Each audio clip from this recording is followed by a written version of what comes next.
Let's talk about fear and how you can use a very simple 5-minute practice to start to overcome it today.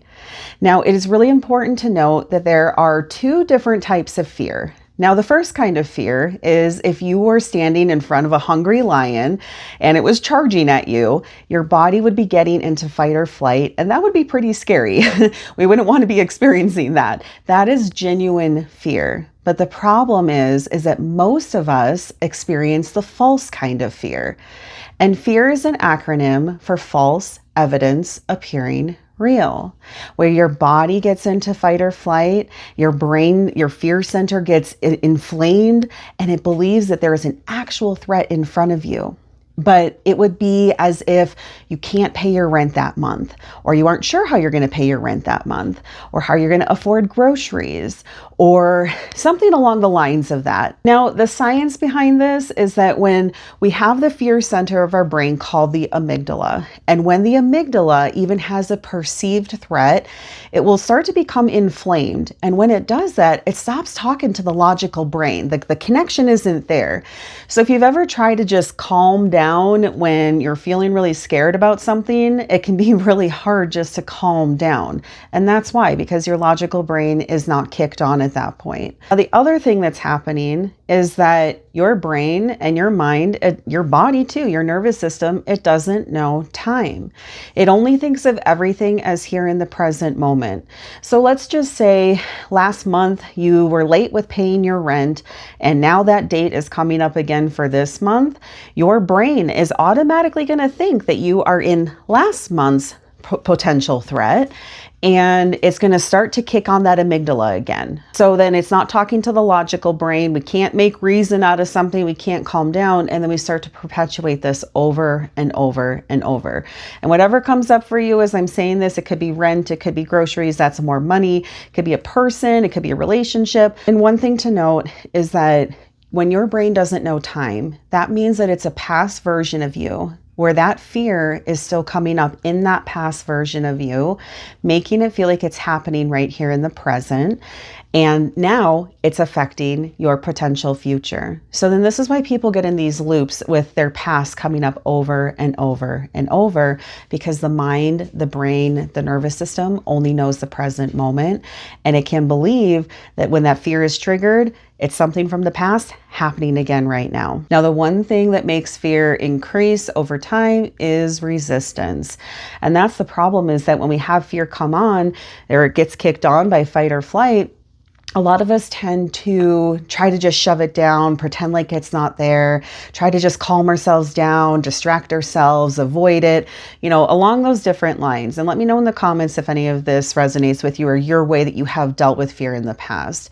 But there's going to be a new way to deal with it, and it's lowering the resistance so our body, our brain, our mind feels really safe to experience it. And then we can actually move forward and get out of this loop of insanity, is what I call it, with the false evidence appearing real. So we want to stop resisting the fear. And here is a very simple 5-minute practice that you can do to help lower that resistance and introduce a new thought into the fear. Now, I always kind of say, like, my fear, it can kind of be like a drama queen, and all she wants is just 1 minute in the spotlight. So that's what we're going to give her. So when that fear gets kicked on, instead of resisting it, pretending like it's not there, or ignoring it, you're going to let your fear speak for 1 minute. That's it, 1 minute. And the whole time during this minute, you're going to be doing deep breaths in and deep breaths out. We're going to lower our heart rate as we're letting the fear speak.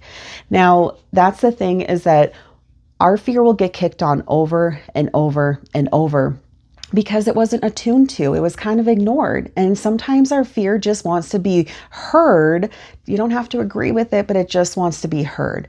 So for 1 minute, while deep breaths in, deep breaths out, you're going to ask your fear, hey, fear, is there something you want to tell me right now? You seem really scared right now. And let your fear speak, but only give it 1 minute. That's it. Now, when that minute is over and your fear has told you all the worst case scenario things, everything it believes is going to happen, you say, thank you for sharing that with me. I love you. Now, for the next 4 minutes, you're going to keep breathing in deep and breathing out deeply.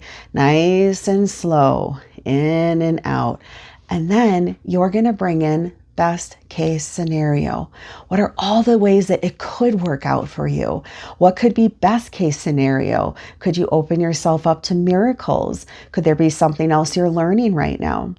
Now, why we're doing that in that 1 minute increment and 4 minute increment is we want to get that amygdala, the fear center of the brain, we want it to become not inflamed anymore so that the logical brain can kick back on and actually kind of talk some sense and reason into the fight or flight moment, into the amygdala and into the fear.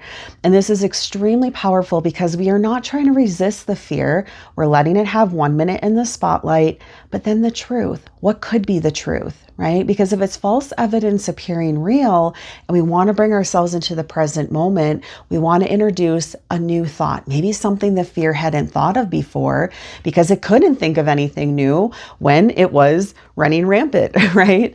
So try this practice out. I would love to hear how this works for you, but we want to have a calm nervous system. We don't want to resist the fear, but we also don't want it to run rampant either. And we want to give it some really beautiful suggestions like, hey, could we be more open to receiving right now? Could we, is there, maybe I just need to go balance my bank account one more time.